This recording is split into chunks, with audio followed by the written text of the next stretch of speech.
What's going on? It's Mario. Final Approach, another episode of the FA podcast.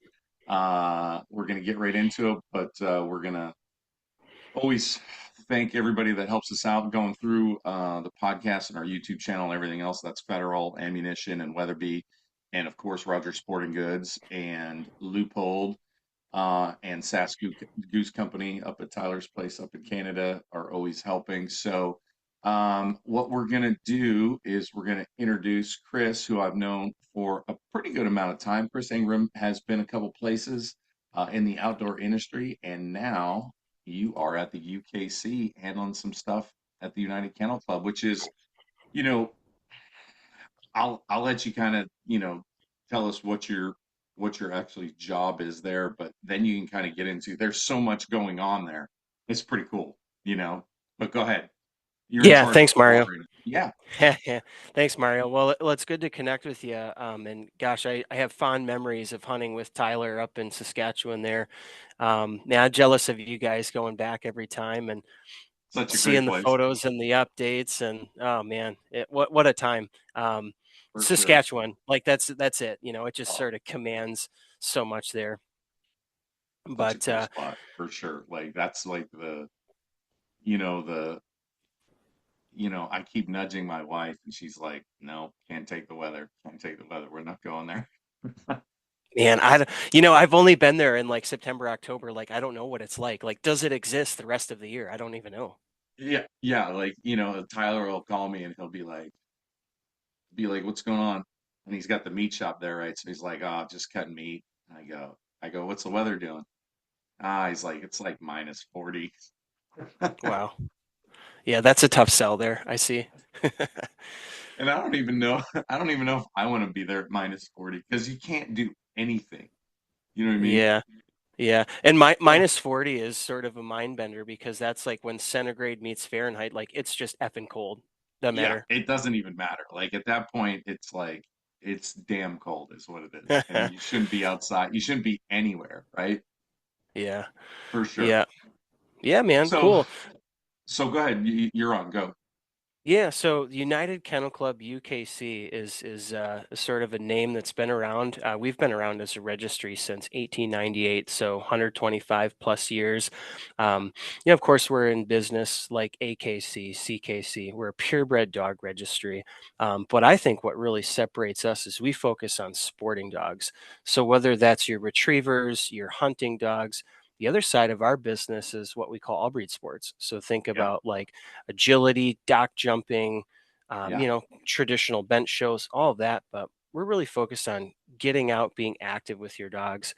So I came on about a year and a half ago, and I had done some work, photography, writing, editing. Remember. We Yeah. connected when my time at OSG, and yeah, been there for a year and a half now, and my primary role has been focused on rebranding and reintroducing the American field. And that's a name I would say maybe more synonymous with pointing dog owners. Used Sure. to be a weekly tabloid sized newspaper that had field Yeah. trial reports, stud dog ads. Like it Yeah. was the Pulse. There it is. Yeah. Yeah. Yeah. Yeah. You got the new magazine there. So, like, it Yeah. was kind of crazy to think about reinventing this thing into like a quarterly editorial magazine. And Sure. when I had to think about that, like, oh gosh, what am I going to do? There's so many great titles out there, lots of stuff being done. I just sort of kind of mirrored what we do at UKC, and that's focused on all dogs, community. So the New American Field celebrates all types of hunting dogs together in one place. And we've got a lot of great reception from that. Most of us sort of fall into one camp. We're retriever For owners, sure. we're For sure. houndsmen, whatever else. Yep. And Yep. so we're super focused on storytelling and like celebrating what brings us together. Most of us have like, you know, rabbit hunted with beagles or chase coonhounds or, something. So it's kind of cool to Sure. relive that, but just be introduced to new things. Um, Yeah. so That we, was we, yeah, that was probably like the first thing. Like as soon as you said that, I thought, okay, so my grandfather, so my mom's dad. This is a long, long time ago. I mean, we were just kids, but my grandfather, like, we grew up in Pennsylvania, so it was deer and rabbits and pheasants and like I didn't get introduced into the waterfowl until later, until my dad started pushing that pretty hard. But my grandfather had a beagle named Queenie, and that's Mm, all we heard about when we were kids was how good she was on rabbits. You know what I mean? So that part of history is so, goes so far back. It was such a thing. So go ahead, but that yeah. just the first thing No. came to my mind, and that's it right there. You know? Yeah. Yeah, and I love it too. Like that's how I spend my winters here in Vermont is going with friends and chasing rabbits and hare. And like so many of us hunting dog owners have like a primary introduction to hunting dogs through beagles, or through hounds, or through whatever it is. Yeah. And so to sort of reminisce and read these stories and hear those things, it's really neat. Brings you back. And yeah, it's kind of funny because like through my professional and personal journey with dogs, I've been exposed to everything. Yeah. And you can't possibly have a kennel full of everything, but No. this is cool to sort of live vicariously or, maybe like be Yeah. connected and, figure out like how you can enjoy your time with your dog more. Yeah. Maybe you've got a lab and you want to get into shed hunting or blood tracking or, Yeah. whatever else it is, man. Like we're here to help people do that.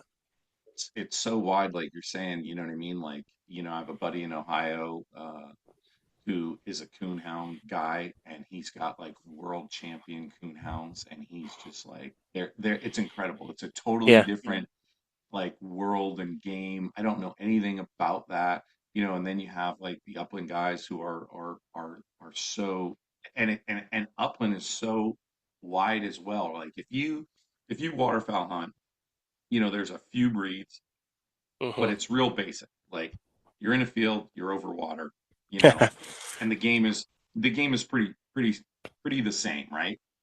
Yeah. Pretty similar. But you get into upland and it's like, are you humping the hills for quail in somewhere, or are you in like really thick stuff for rough grouse, or are you on the prairie for like huns? Like upland to me is so wide, and there's so many breeds, and it's so different, I guess. That's the Yeah. thing that kind of blows me away. Yeah. That side is so wide. Yeah. It really is. And I'm really starting to enjoy and like appreciate like how our pursuit like our breed of dog, what we do, like it's an extension of ourselves or like our personality or identities. And like, Sure. oh man, the upland space is wild because of they're using flushing dogs, they're using pointing dogs, Yeah. and it's funny because you might think of like I'm in New England here, so of course it's like grouse covers, an aging homestead with an apple orchard and a stone wall, and there's a Oh there's yeah. a feathered setter with a high tail, like that's our version. But then these guys like chasing chucker or whatever it is, man, like it's super cool. So let me throw this at you. So you'll appreciate this, and anybody listening that's a dog person. So we took a trip a couple years ago to film in Europe, and we went to a couple different places. And I have a close friend who's our distributor in Finland, and we took a trip to Sweden. And the thing about Finland and Sweden is they have dogs and dog breeds for everything. And what I mean by that is they have a dog that, tracks moose, right? They have a different breed of dog that tracks these things called raccoon dogs, which is like a predator. It's like a really dumb predator, and it is the mix of, it looks like a dog and a raccoon. Mm. It looks like it's all furry and fun and whatever, but it's like a menace, right? The Over there. thin coon dog. Yeah, it's Yep. crazy, right? The raccoon dog. So Hmm. so they got dogs for that. Then they have a dog that'll hunt for like capercaillies, and then they Hmm. have like their other. So I was over there and I was like, holy God! We went to one of the guy's house. He had three different dogs, and I was like, oh, cool. Like he's got three dogs. Like, okay, every one of those dogs was used for something totally different.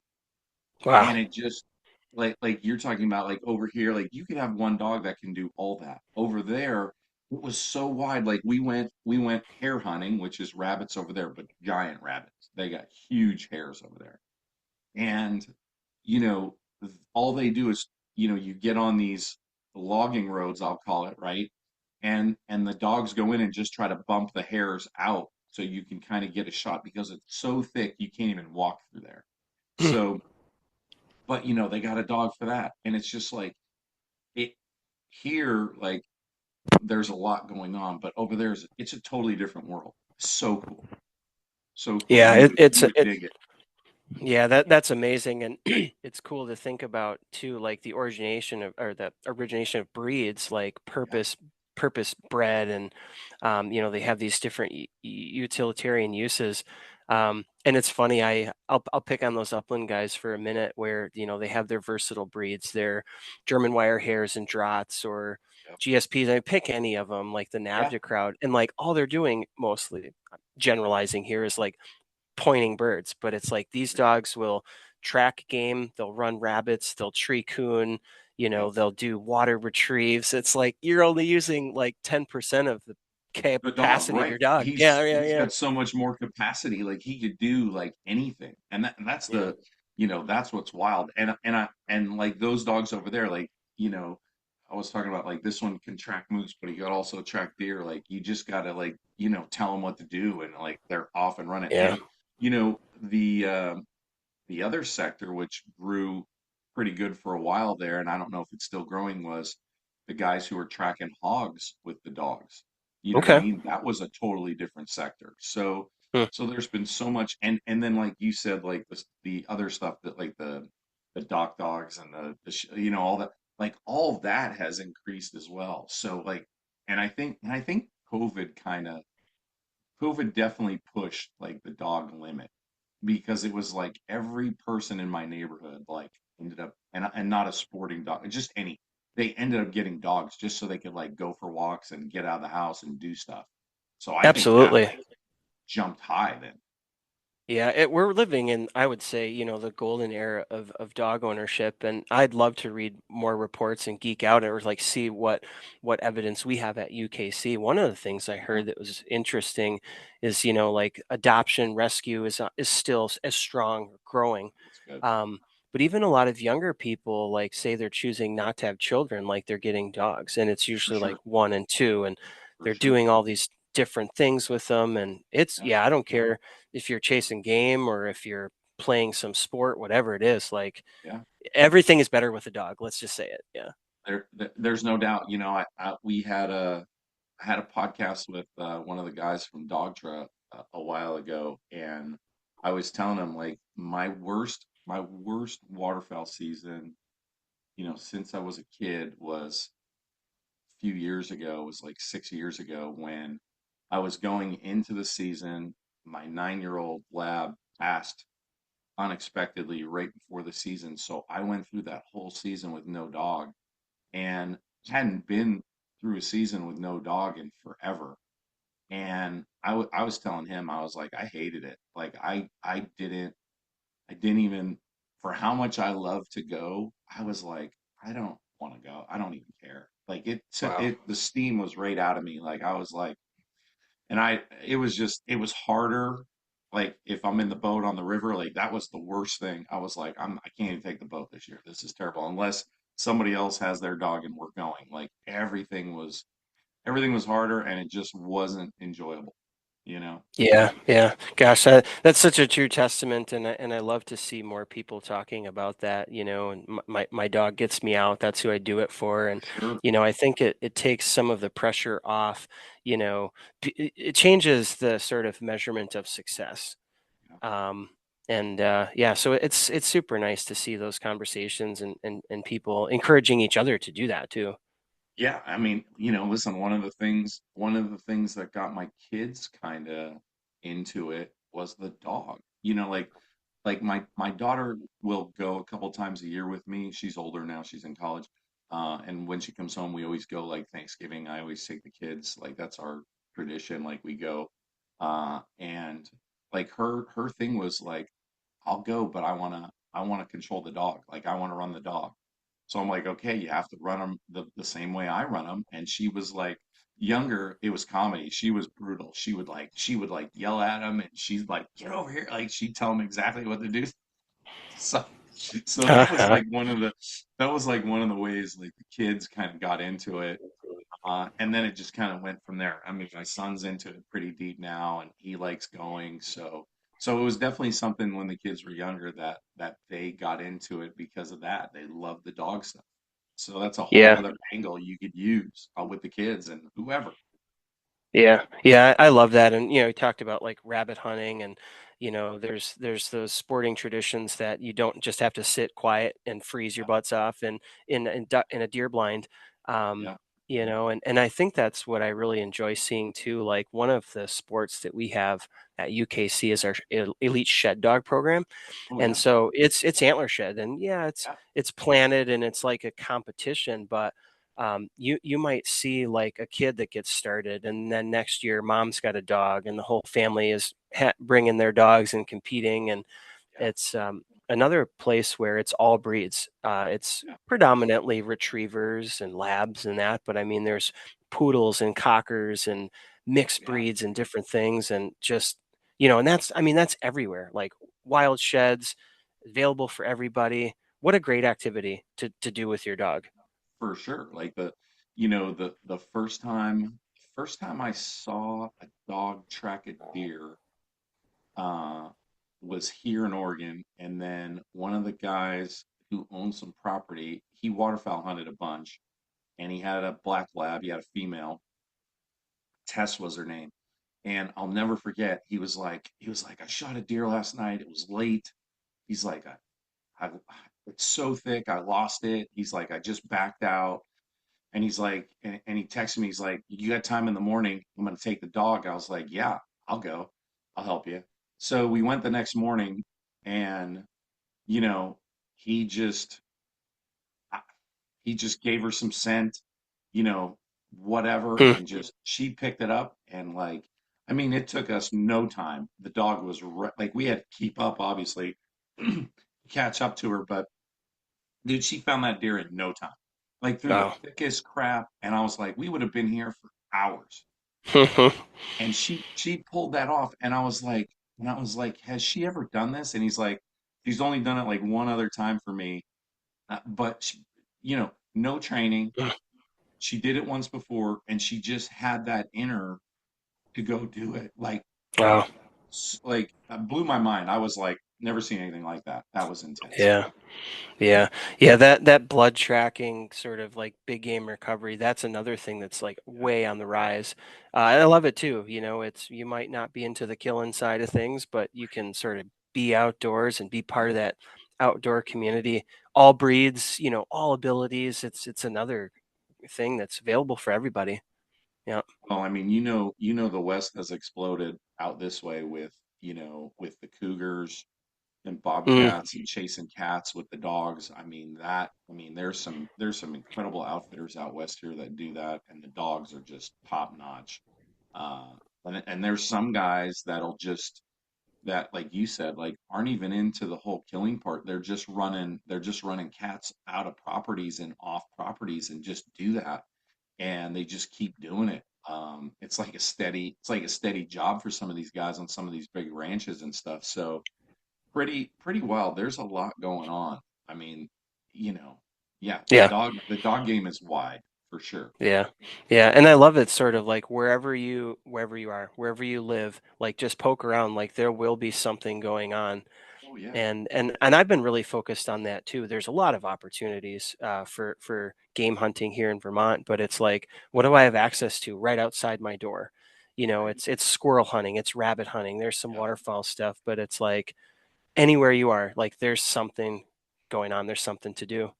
When I go, so all every dog we've ever had since we were younger has always been, registered UKC. Like that's just like an easy thing. We always do it.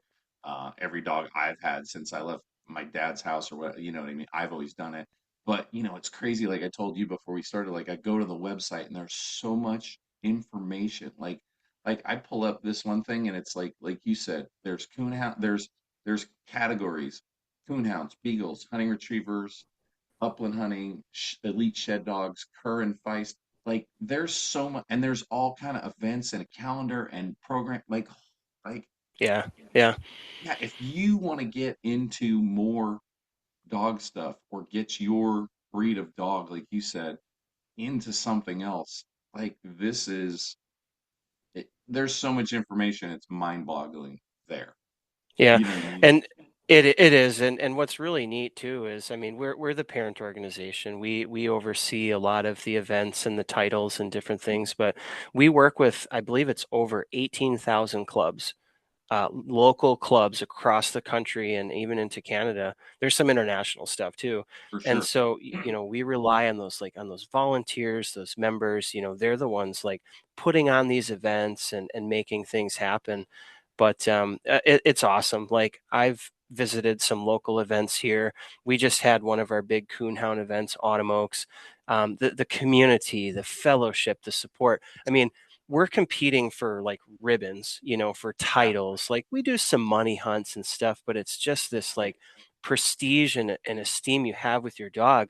And I'll tell you, Mario, I was at this coonhound event, and like when you look at one dog, that's in a competition or that's on a bench, you might be looking at several generations Oh of yeah. that dog's Oh yeah. lineage, Oh yeah. that family's lineage. And like you might think a 25-cent ribbon, like, oh, big deal. But man, there's so much history. You can feel it. It's amazing.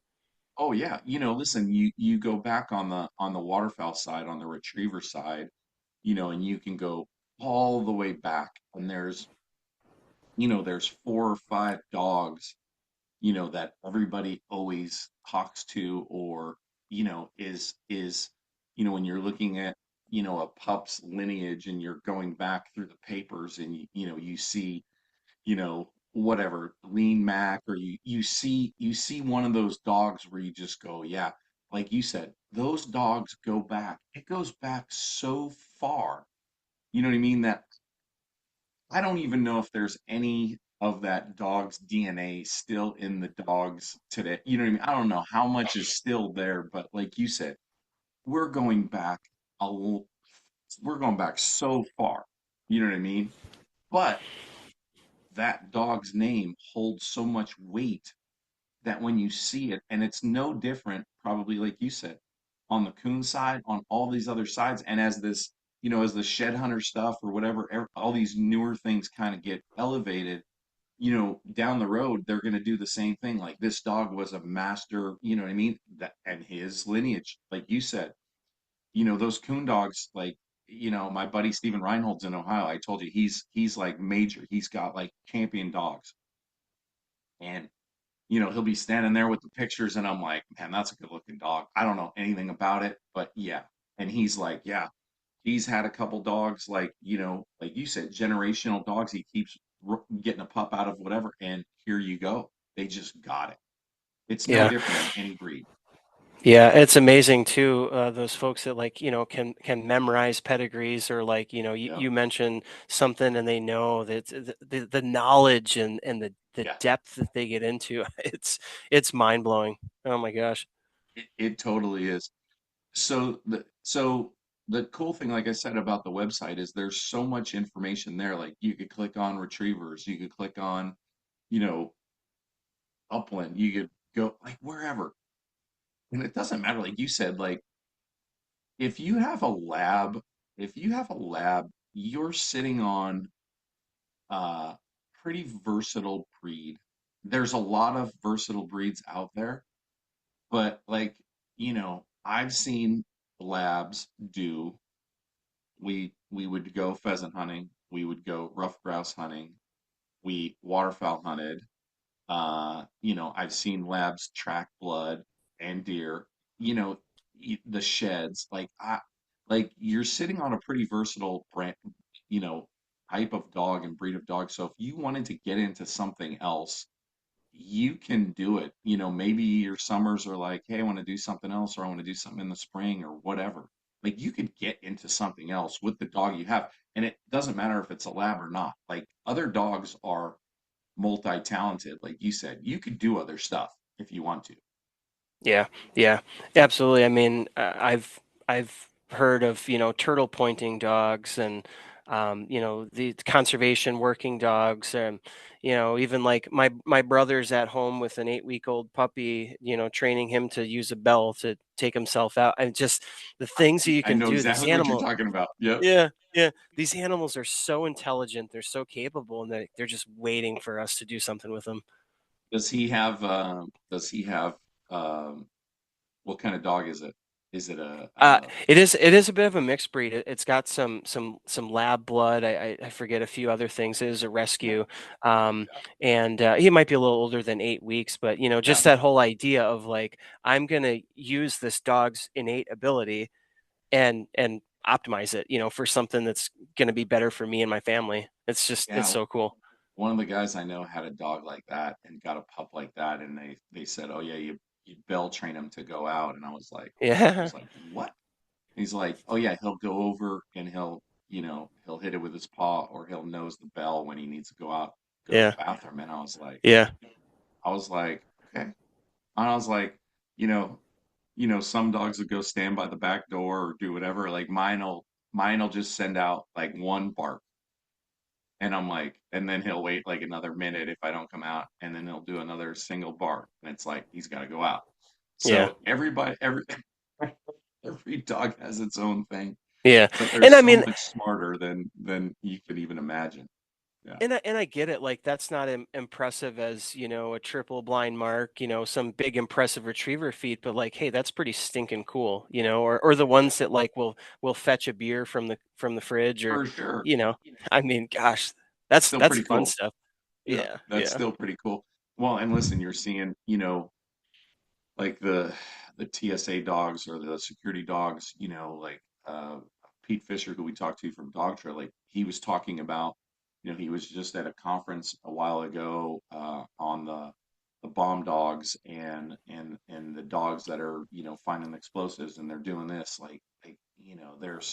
there's so much. Like I've just seen like the dog game just ramp up like big time with, like yeah. you said, everywhere, everywhere. So, so yeah, you could totally get your dog into something else. So let's talk about the magazines and trying to kind of bring that back because, you know, everybody always says, that's in this industry is like, well, print is dead and all this other stuff, and you got to go digital and that all makes sense and whatever. Me, I like getting a magazine still so I could look through it. It's just one of those things. Maybe I'm old school, whatever, but I still like doing that. But like you said, you're back to kind of, do that kind of stuff. So what publications, what do you guys have and what are you focusing on driving? Yeah, for sure. Thanks. So UKC, big thing I'm working on is American Field, and this Yep, is a unique. It's more of like a lifestyle, enthusiast publication for all yeah, hunting dog owners. We yeah, talk a lot about the dogs, but we've got wild game cooking, guns and shooting, conservation. That's sort of yeah, like well-rounded sportsman's type thing, um, and it's not just for members. Like, yes, it is UKC registry right, as a publication, but we talk about mixed breeds and grade dogs and whatever else. So it's yeah, it's all dogs welcome. And then we do have what we call the hunting retriever. So those of the listeners that are familiar with the Hunting Retriever Club, HRC, the Hunt Test, we produce a membership magazine for them. We have one for our pointing dog customers, what we call UKC Field, which is sort of what American Field used to be.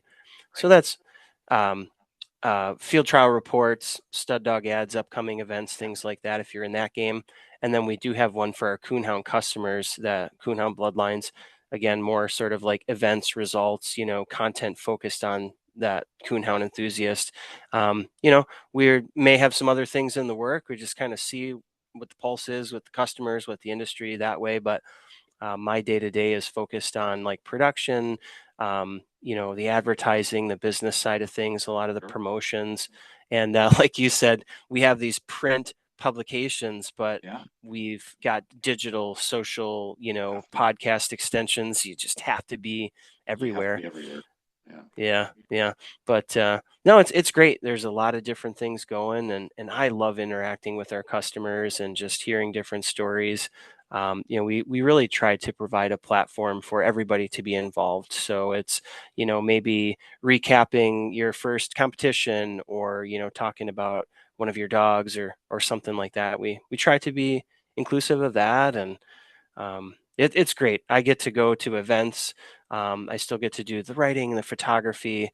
Gosh, I'm blessed. I really enjoy what I'm doing, and a year and a half in feels like I'm still just breaking ice and getting started. Well, there's so much to do and so much going on. Like I said, the website is so wide, but like the category is so wide. Like you were talking about like hunt tests and stuff. Like there's guys who do the hunt test circuit and do all that stuff and then don't even hunt. Oh Like yeah, I mean, there's so many different things. And then if you do hunt, you can get, go on the hunt test side or the field trial side and do that. Like there's so much to do, that there's I don't have enough time to do all that no, stuff, but no, it's pretty cool.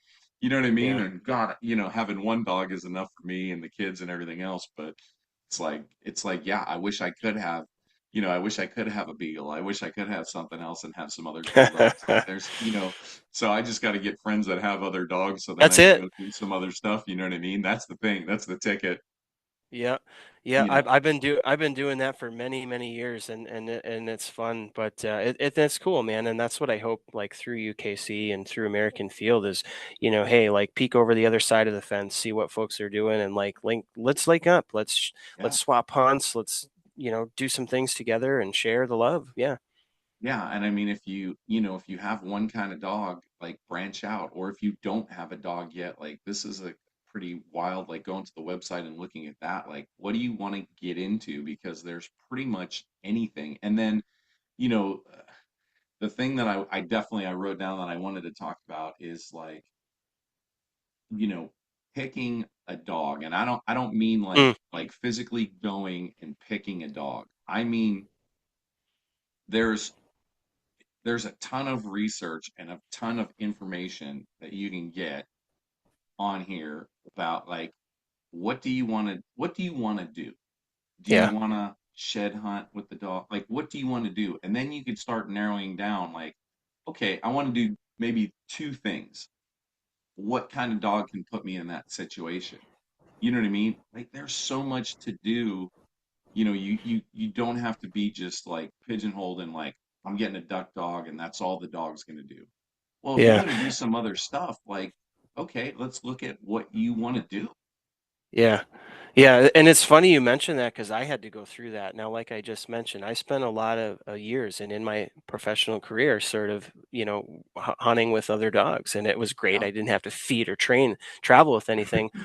But I became interested in these little squirrel dogs a couple of years ago. And I mean, it was like what stole the show, what stole my heart. And yeah, and I had sort of started to devise a plan that when I was to get my first hunting dog, it was going to be a squirrel dog. And, for a while, it's kind of like, oh, okay, I'm in this position, UKC, American Field, right. and I had to think through that honestly, like, you know, where do I see myself here and now, my 5 year, 10 year plan, or like, what's the expectation? And like, okay, here's Chris like making a splash with a squirrel dog. And, to be Yeah, honest, again, I went through this like internal dialogue of like, well, do I get a lab that's going to do everything? right. And I had to stay true to what was in my heart. And so actually this afternoon I have a squirrel dog being delivered, and so that's what we're doing. So I don't know anything about a squirrel dog. So tell me, like, what breed is it? What did you get? Like, give me that info, because that's Yeah. mind-boggling to me, because I don't know. Yeah, for sure. And I think it's still, people may have heard about him or whatever, but the fact is that there are dedicated squirrel dogs, and they tree squirrels like Okay, tree a bear or tree a coon. right. And man, think of it more like actually like a type of dog. So Southern Appalachia, settler era. they brought hounds and terriers over from overseas, and they needed a dog that was gamey, that would protect the homestead, would chase vermin, would tree, and help put meat on the table. And so squirrel dogs fall into generally two types. There's the larger curs, and those are, think, more houndy. They Yep. nose, big running dogs. And then there's the Feist, which are Yep. smaller, kind of little like Jack Russell Terrier, Rat For Terrier sure. types. Yep. And so I went with the Feist, and Nice. that's kind of what I want to look at, what I want in my home. They're a little bit closer working, a little bit less imposing. You show up to hunt with a 25-pound dog, and man, it checked all the boxes for That's me. cool. And then within there, there's treeing Feist and there's mountain Feist, and really Right. you kind of just split hairs, and it's more of like a family, like a bloodline. Right. Um, get into, there's some foundational stock, and I think where we're getting at is it is becoming more of like a recognized breed. There's some I mean, UKC's been recognizing Feist for 20 so odd years as a breed. Right. But like now, when you buy a Feist puppy, there's a good chance you're getting a squirrel dog. It used to be like you got a couple good dogs here and there, Right. but like we're seeing squirrel dogs coming to a level of like duck dogs, Right. So the bird lineage dogs. is Yeah, building, and that's what we were yeah, talking about as these categories progress and get longer, obviously, because it just takes time, right? yep, When you get yep, like a couple good dogs and a couple good lines, and then they start having pups, and that line and that lineage starts going, you know, yeah, people are going yeah, to start looking for, you know, whoever the named dogs are in that category, right? They're like, okay, yeah. I need this dog, right? Yeah. Yeah. For And sure. it was extremely challenging. I mean, I spent almost the better part of a year or so like trying to find a line of Feist that I like, and that I believed like represented the treeing Feist breed. Because unfortunately, I feel like sometimes a dog that, is under 30 pounds, under 18 inches at the withers, like looks the part, we'll call it a Feist, and it's like, Right. well, it's some sort of accidental cross, not Right. really. So it was challenging. Yeah. Wow, that's insane. Like, yeah, I need pictures when you get them because Yeah. it's going to be probably the cutest little bugger ever, right? And then it's not going to grow that much, right? Like it isn't going to grow that much, which is Yeah. so crazy. Yeah. But She's it's like going to eight, be 10 like, pounds. Yeah. yeah, it's going to be just like a menace in the woods, like going to be just Yeah. like so on Yeah, yeah, it's really cool, man. These dogs, you sort of cast them out like bird dogs. They run through the timber. They're, I would say, 300 yard max. Depending Yeah, on your cover, for but sure. they hunt with their eyes, their ears, and their nose. Like it's really neat. They might ground scent a squirrel, but they might watch the treetops. And then a good squirrel dog will timber as that squirrel's bailing from tree to tree. That Feist is moving with them, and he's barking tree to indicate, and grown men scrambling through the For trees, sure. falling over, trying to race to get to the tree. It's a riot. You know that that's insane to me. I think about something like that, and uh, years ago, I went on a uh, pig hunt, a hog hunt with dogs, and it was the most insane thing that I've ever witnessed. It was in I bet. Mississippi. You know, you go down south in Mississippi, and they had the track dogs, and they have them on GPS so they could see. And then it's like we're following the dogs, and then the guy who's like in charge is like, okay, we gotta go because they have the pig or pigs at bay, which means they kind of Yep. have them surrounded and they have them held up so you can get there because he can see it on the GPS where it's like they're in the same spot. And I was like, we got to go. So here we are, Mississippi. It's kind of warmer out. So just imagine this. It's warmer Mm. out. We got like we're all sweating. We got like rubber boots on and jeans and like t-shirts, and we're running through the swamp and the woods in the Mississippi. And of course, one of the guys says, just keep an eye out for the snakes, right? So, so, so then that put me in like a totally different mode. Now I'm like, I'm beating everybody. I'm like, there Yeah. is no way I'm gonna run as fast as I can. There, so we get there, and sure as heck, like it is. They have the pig surrounded, and they just won't let him go anywhere. Yeah. It was the most insane thing that I've seen. Like those dogs knew exactly what to do, and they were trained like it, and they were all different breeds. Like some of them, like Yeah. you said, Oh like wow. some of them might be mixed and mutts or whatever, but they all learned off of his number one dog, right? And they all knew what to do. Everybody had a job. So never seen anything like it. But like you're talking Yeah. about, like they get into that lineage of that dog, and then they train other dogs, and then those dogs get better.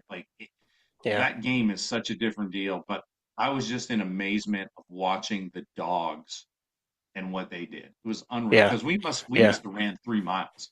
Wow. So Was this at night? no, this was during the Okay. day. This during day. Okay. Wow. So Yeah. so oh, insane. So that's what I'm saying. Like totally different. I've never seen anything like that. I was exposed to Yeah. that. It was so Wow. cool to go and do it, and I was like, okay, this is pretty wild. Yeah. So like you said, there's so many avenues on the dog side of what to do. Like I'm sure your dog's going to be able to do other stuff other than squirrels. Like who knows what that dog's going to be able to do? I don't know. Yeah. Yeah. We're just gonna find it out together. I mean, some guys will blood track or flush birds or whatever, but hey, we're gonna find it out together. That's what I'm looking forward to. I have a general idea of what I want to do. Yeah, And pup is 10 weeks old. So for it's sure, like we're going to do the basics. I want to let her be a puppy and just like have fun with this, man. Like, for sure. I don't have children, I may not, so it's like this is my time to just like enjoy that early stage. Yeah. Yeah, I mean that's like the best part is going through the puppy stage, and it's like, of course, it's going to be frustrating. They're going to test your Mhm. patience and Oh everything my else, god. like for sure. Like it's like, I'm on my third dog, me personally. Like once, like we had two dogs when I was growing up that were just incredible, labs. They were great pets. They were great pets. They were, you know, very good hunting dogs. And then as I left and then got my first dog, it was a progression for me. I thought my first dog was great. Mm, He was a great house dog. He was a great pet. He was a very good hunter. And him and I learned a lot together as we went, right? So then I get the second dog, and then I say, okay, I got to step my game up because I've seen a couple dogs do a couple things, and I'm like, okay, I want him to do that. So then we step up, with him. So and then that went way better, and I was like, oh, so then I'm like, there's still more I want to do. So then I get this dog, which is Jet, who I've had, like Jet's 5. So and I got with different trainers and different guys and learned different stuff and then hunted with different people who like the first time I saw a guy like watched a bird sail at like 300 400 yards and then watch the guy get out of the blind and just be like, yeah, I got it. and I'm like wow. and I'm like okay, and all of a sudden he lines up the dog and off he goes and he kind of gets offline a little bit and he blows the whistle and he casts him here there, and I mean it's two whistle casts and he's right on it, picks up the bird, Wow. comes back, and I'm like holy shit, you can do that with a dog. And Ha I'm ha. like I'm like I gotta step it up, you know what I mean? Yeah. So Jet obviously needs more, and probably my next dog is going to get more because I talked about this with the guys from Dogtra, and there's no bad dogs or not Mm, trained dogs. There's just bad trainers or not skilled trainers, huh. or it's on us, right? We got to put it Yeah. in them. Like they have the basic everything. We got to get it out of them. And there's still more I'm learning on what to do, but like the first time we were in Montana, I know exactly where we were. We were in Montana, we were hunting this little pond, but then there was a huge like horse pasture, and it went all the way out almost to the river, and it was hundreds of yards. and we get a couple mallards in close, shoot a couple, and somebody tries to clip one on the way out and hits it, and I'm watching it, and Jet's sitting watching, and he's watching. I think he's watching that one, but I wasn't sure, so I just started yelling, "Mark, Mark," and I'm like pointing, so he kind of get up, and he was on it. He watched it, and I'm watching it, and I'm like, I don't know if it's going to go down, and it goes down, and it's 300 plus easy, and there was snow on the ground. There was a lot of cover, but it's all like bent over cover because of the snow. So I'm like, okay. I'm like, okay. So I'm like, here we go. Like, I don't Yeah, know how right. this is going to go, right? So I line him up. He's got to go through the water, get up the bank, and go. So Wow. he fires off through the water, up the bank, over, and he's going. Like he had a pretty good mark, and he's going, going, going, going, going, and I'm like, holy crap, this is gonna go down. And he gets out and he just goes offline just a hair. I blow the whistle and he could barely see me. And I give him a cast to the right a little bit and he angles back and he just freaking nails it, right? And Wow. everybody that's hunting with us, like, did that same thing that I did the first time I saw it. They were like, holy crap. And I'm like, I'm obviously you're pretty proud at that moment, but you're also thinking about everybody's like, man, that was awesome. And I'm thinking to myself, yeah. And I go, but if you knew the amount of work that we put in for like the last 2 years, right, to get that, it'd blow your mind. You know what I mean? It's constant daily work. You know what I mean? But when that Yeah. happens, it's rock star stuff.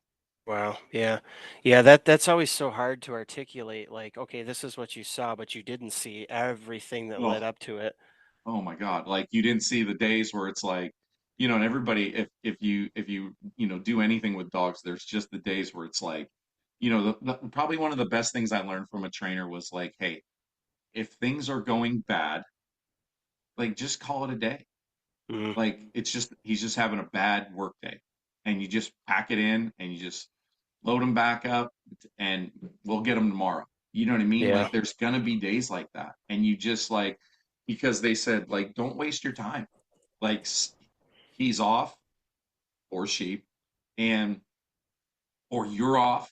You guys Mhm. aren't synced. Like it's something that's not going right. So just chalk one up and, go get them tomorrow.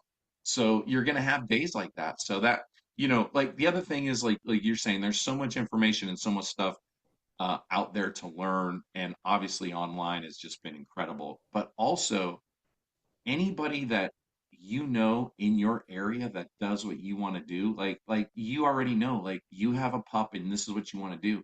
So if there's anybody in the area that's doing what you want to do, go train with them because you're going to learn so much as the person handling the dog, and the dog's going to pick up stuff from the other dogs. Like, of course, they'll pick up bad habits, so you got to watch that, but they will Right? absolutely pick up like the stuff they need to know. Like, that's a huge deal. Yeah. Yeah. And I have a lot of friends that are like retriever owners, bird dog owners, and like heck, we'll go out together because I Yeah. feel there's more that I have to learn. Yes, it's a squirrel dog, but Yes. just the relationship, the how you're presenting your info, like how you're trying to get there. And I want to be, you made me think a lot about, I want to try to make it a point to like not rush this again. Like, yeah, everybody wants that first tree, that limit, that, dog Yeah, that's just crushing it. But like, man, it takes a long time to get there. it And does. if you rush the basics or, you get frustrated, whatever, like, it's not gonna be fun. No, you know, I I heard this from a couple guys, but then I heard the total opposite from a couple other trainers. Like when I got Jet, he was gonna be 9 months, like at the start of the season, like nine, Mm-hmm. 10 months, like right in October, he's gonna be 9. And our duck season starts middle of October. And I had a lot of trainers going, don't hunt him the first year. You're just going to give him bad habits. Like, it's just not going to be. And I'm thinking to myself, I got the dog to hunt. Hmm. And I remember from my first dog, that him and I learned something every day in the field, right? And if I could limit the negatives, right? Let's say the bad lessons or bad experiences, or try to limit him around maybe a not steady dog, or a not, a dog where he was going to get bad habits, and if I was doing all the things that I needed to do, there's no way I was like going to sit that out. So I started him, and there was days where it was like, hey, he's just going to sit and mind his business, and be a good citizen, and not be steady, and if I got to pick up a couple ducks, I'll pick some up, and then maybe he'll pick one up. Like, I just started that way because like I said, like, I didn't want to go through another season with no dog, and that's why I got him. And I just we just hit the fire together. So, and Yeah. it was on the job training. Like, what else are you gonna say? You know what I mean? Yeah, yeah, and I love hearing that too because like I think there's some sort of, classic doctrine. You start a puppy in the spring because of it's right for all the right reasons, but man, Right. life doesn't always happen that No, way, or you might miss the dog of a lifetime. So I'm that's looking right. at that here too. I've got a That's right. 2.5-month-old dog, season is in, Yeah. and what am I going to do? Well, I'm just going to meet her my expectations, Yeah. you know, and we're going to be on the job training. We're going to be out there. Yeah. You know, I, I'm going to see what I see, but I'm not going to sit it out. I mean, come on. No. No. And there'll be plenty to learn, plenty to do. That's right. Yeah. I think I think taking him, could be wrong. I I think taking him that young and exposing him to that, I think personally, and I'm not a dog psychologist or whatever, I think our bond is Mm, stronger. And I think he wants to go hunting. He wants to go as much, if not more, than I do, because that's like what he lives for. You know what I sure. mean? Like, even now, when I'm gonna get off the call, it's mid morning. I'm gonna grab him. I'm gonna drop the tailgate, and as soon as I drop the tailgate and I go load up, like, he knows we're going, and it's just gonna be bumpers, right? And he could give two crap. He is so jacked to jump in the truck and go, and that's the thing, like, he lives for it. So, and he's just got that fire. And some dogs, like, you either have it or they don't have it, or maybe they just get so excited and into it from you taking them, and they're like, this is what I was born to do this. Like, this is my favorite thing. I don't know how Yeah. dogs think, but I know when it's time to go, he is as excited or more than me. Yeah. Yeah. And I love that. And Andrew McKean Oh yeah, Andrew. wrote a story for us about that, and it's in our I think it's in our fall issue. It's on Fair Chase, and and I love Andrew and his writing Yep. and his mind, but he goes Yeah. into a little bit more of like, is it fair and equitable for our dogs? Because like you said, once our at some point, for whatever reason, our Yeah. dogs may start to demonstrate that they're not as into it as they once were, or as we are, and so it kind of gets at that whole thing, equitable for the dog, for the game, whatever else. Yeah. But I think that just goes to show and really drive home that hey, like they're in it to win it, like just alongside. They're as passionate as we are. They were bred for this, like they love this. And man, you're talking about like matching, the dog for the pursuit. When you find Sure. that, that's the secret sauce. That's some powerful stuff. You Yeah. find a dog to do what you enjoy, like just as much as you, oh my gosh, nothing better. When you've hit it, you know what I mean? Like, I can say, you know, going through, like I said, this is dog number three. When you get to a certain point and you get that dog and you guys click, and it's a true, like, partnership, and you guys are like working together, like, he is for sure, him and I are in sync. Uh, we know what we got to do. It's a well-oiled machine. That takes everything to like the next level. And another thing that I'll throw to everybody too is, your dog, if you end up going with someone with another dog, this is even harder, is when, because I can tell you I've hit this for sure this time as well.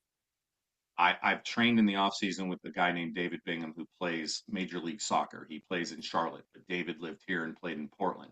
So him and I hook up because of a guy down in California that we both know. And he said, "Hey, you need to meet my buddy David. He's up there now. He just got up there to play, and he's a big dog guy and hunting." And I go, "Okay." So him and I like start training. And then we trained. I mean, David was here like 2.5 years and always comes back this way because he has a house in California and then he comes up here. But me and Jet, and then David and his dog Nitro, like if we're in the boat together, it is like we are in sync. And that is almost impossible to get two trainers, two dogs, and the dogs to be respectful. And, Nitro's going for this bird and Jet's going this one. Or if there's another one and they're both going and one's flopping and we got to call one off, like it's easy to call one off. Like they work well together. Hmm. I don't want to say it's impossible, but man, there's a lot of factors that go in to that to get Wow. to get there. Yeah, that's special. I was thinking you were talking about something earlier that made me think about and I'd love to talk about an experience I went out. You're talking about the hog hunting and the different dogs working Yeah, together. Like you said, if it's two labs or, sometimes there's a flushing dog and a pointing dog. I got to go hunt with some terriers and like do some underground work. And you have yeah, the dog that goes to ground, and then you have this like sight hound that's on the ground. Like if the groundhog bails up above ground, now the he's hound is on. chasing. And like the dynamic, the communication, what should be just chaos Right. is like a fine-tuned machine, and it's amazing to watch. And you throw handlers in there, and it's just, oh my gosh, it's like a It's piece of controlled art. chaos. It Yeah. is, man. It's wild. Yeah. Yeah. When you and it doesn't matter what breed like or what you're doing, like you said, when you get to that point, and here's the thing, I'll go back to like we didn't just get there, right? We had to train in the off season, and it's days of hunting together, and the dogs being exposed with each other. And when we first let them out of the truck, the two of them run around like two of the biggest idiots for like the first 10 minutes. They're chasing each other, they're running into each other. Who falls over? Who rolls on the ground? Like they're just two Yeah. absolute clowns, and they go together. But then when it's time to work, like both of them just like we're on it. So like we said, like you see the end result, but you don't see everything we had to go through to get there. And yeah, it takes time, but man, it's so cool when we go somewhere and we're either in the same boat or we're in different boats if we have a lot of people and we go, and it's like they're like those dogs work really good together. Like you just don't, it's just not an easy thing to find all the time, and it takes time. So it's pretty cool. Yeah. Yeah. And I suppose you either got to kind of train for that, or you just have to do like in the field stuff. And yeah, I feel like a lot of people, our handlers, like aren't ready to get there, or they don't know how, or something like that. But it's like, hey, we all deserve a well-trained dog. Sure. It takes some patience and persistence, but yeah, like work with somebody else. Set some high goals for yourself. Try to get there. Yeah, I mean, I always say this, like obviously, like in the spring or coming out of the season, like when we talked to the guys at Dog Trail, we were talking about getting your dog ready for the season and all this other stuff. But it's like, you know, sure, after the season, whatever season it is, give the dog a break. You need a break. Everybody take a little time off, and then kind of jump back into it, because it doesn't matter what dog you have, what breed you have, what season you're in, or what you're training for. Everybody needs a break, but then you got to like get back into it, because you can't expect, you know, like if you go into your second year with your squirrel dog and you sat him for 6, 8 months and he hasn't done anything, you can't expect him to just jump back in and be a rock star. Like I don't care who you are. So that's a huge part of it, is just kind of maintaining once you get there. You know what I mean? Because there's Yeah. always more stuff to learn, but you still have to keep your basics tight. right? Yeah, yeah, and these hunting dogs too. I mean, whether it's like running yard drills for retrievers, or styling up a pointer, whatever it might be, or it's like the competitions, or it's Yeah. some Oh yeah. off-season activity. Like, man, these dogs are a lifestyle, Oh, for and it's sure. what you make of it. Go find something, stay out there. Yeah. Yep, yep, Awesome. Like there's so much info. I hope everybody's getting something out of this, no matter what you do. If you're a dog person, like this is awesome. So uh if you want to go to the website, it's yeah, ukc.com. yeah. ukcdogs.com. ukcdogs.com, I had a couple and things then open looking through some yeah, information. yeah, Um, there's so much there. If you want to go to the website, go there. And like you said, if we talked about it, if you're looking for a certain dog or you're looking to get into something else, like I can't tell you how much information is on there. It's pretty intense. So definitely go there and do that. And then, like you said, the American Field, the magazine, like pretty cool. Like I got my copies. It's pretty awesome. I like having the magazine. You can check that out or whatever. Like you have the Hound publication. There's a lot going on. So absolutely. awesome. All right, listen, appreciate you jumping on with us. That was, man, I love talking dog stuff. There's so much to go through. We're That's gonna right. need some updates on your pup once you get him going. Yeah, Did you you pick betcha, a Mario. name? Did you pick a name? Man, we've got some things floating around. The wife helped out, but I think it's Right. like we got to meet her. You just gotta sit Yep. with her and kind of see what comes out. But yeah, so we'll be making a splash with that here pretty soon. Oh my God, that's awesome.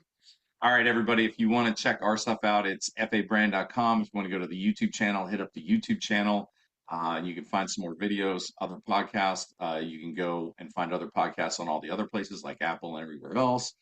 And then once again, thanks to our partners and everybody that we're hooked up with, Feral Ammunition and Weatherby and Loophole, as well as Rogers Sporting Goods. So appreciate you guys checking out. It's the FA podcast for today. Thanks for checking it out.